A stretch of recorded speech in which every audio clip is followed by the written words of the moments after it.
Football. That was Steve Levy and the gang. Is this song for James Harden? Sorry. Go. We'll talk about that later. 6:45, some James Harden conversation on the way. We'll get Jay Will's thoughts on the missing James Harden coming up at 6:45. At 6:15, nothing missing from the Bills last night. They were absolutely terrific. We're going to talk about the Pats, who are turning some heads, at least trying to make the playoffs, maybe grab that final wild card spot in just a moment. They're 6-6, 2 back of the 6 and 7 seed at this particular point. In the first segment, we clearly got your thoughts, Key, on that the Steelers are good, probably not good enough to beat the Chiefs. The Bills are good.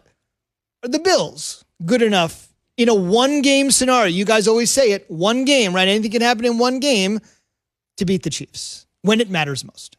I don't know that they are.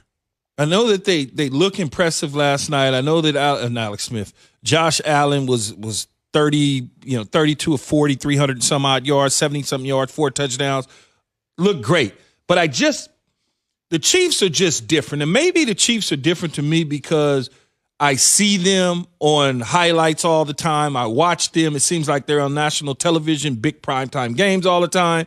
The coach is there. He's a figurehead in the National Football League. Maybe it's just that. They got the splash quarterback with the splash receivers, Honey Badger at safety. Maybe it's all of that little sizzle that makes me look at them different than I do the rest of the teams in AFC. With that being said, the Buffalo Bills going into that game last night felt like to me that the New England Patriots and the Miami Dolphins had tightened things up. There was a lot of pressure mounting for them to win the game against the Niners. If they lose that game against the Niners, it would have gotten even tighter. Now they win that game, the valve releases some of that pressure. Now they get a little more room, kind of 3 games up to win the division. So it's a weird situation when they have about a 90% chance to win the division over the other teams that's fighting the Dolphins and the Pats. Josh Allen playing out of his mind. He had about a 3-game stretch this season that made you think about, okay, well, what type of quarterback is this dude for real? But over the last several games, he's shown us that he could be mentioned in there with some of these young quarterbacks that got drafted with him, or some of the younger guys that's having phenomenal careers. He's still not in that Aaron Rodgers, Patrick Mahomes category to me. Some would say, I don't know what I'm talking about, but he's not there yet. He's certainly headed in that direction, leading the charge. And I'll go back to this. The smartest thing that they could have ever done in Brandon being the general manager is go out there and trade for Stephon Diggs. The smartest thing they could have ever done, because you see it too many times in this league where they got young quarterbacks with a lot of talent with nothing around them, and the talent goes wasted. We could look at it right down the street with the Green team that we'll be talking about at some point later. In the division. In the division called the Gang Green, but not so much. The bad side of the Gang Green, not the good side. And so when you look at it, Jay Will, that's the one thing to me that stands out with this organization, is that they went out there and acquired some pieces to put around him from an offensive standpoint that has him playing, you could say at an MVP caliber level, but he's not going to be in that conversation, but he is certainly playing that way. I got the Bills being better than the Steelers. I think the Bills will be the best competition that there will be for Kansas City. And I know Kansas City, Key, is going to be the favorite because they are explosive. I do feel like every time I turn on SportsCenter, I'm seeing a Steph Curry like highlight reel when I watch Patrick Mahomes and the way they play, because of how they play. Even the Tyreek Hill catch we saw this past weekend, him not knowing they catch it. They're polarizing of a team to watch. But actually, when you dig deep, a lot of their wins, they played to the level of their competition as well. 3-point win against the Chargers, 2-point win against the Panthers, 4-point win against the Raiders, 3-point win against the Bucks, 5-point win against the Broncos. So they allow teams to hang into the games. Even though they are explosive, they can pull away. I think the Bills, for as explosive as they are, they belong in the top tier conversation of the AFC. Think about it. This team should have won 6 games straight. They lost on the Kyler Murray Hail Mary pass, right, to DeAndre Hopkins that they should have batted that down. But Josh Allen made a great drive before. They actually lead the NFL in third down conversion rate, which allows them to sustain drives. They control the clock. They rest their defense. Josh Allen is playing at a high level. Guys, they're right there.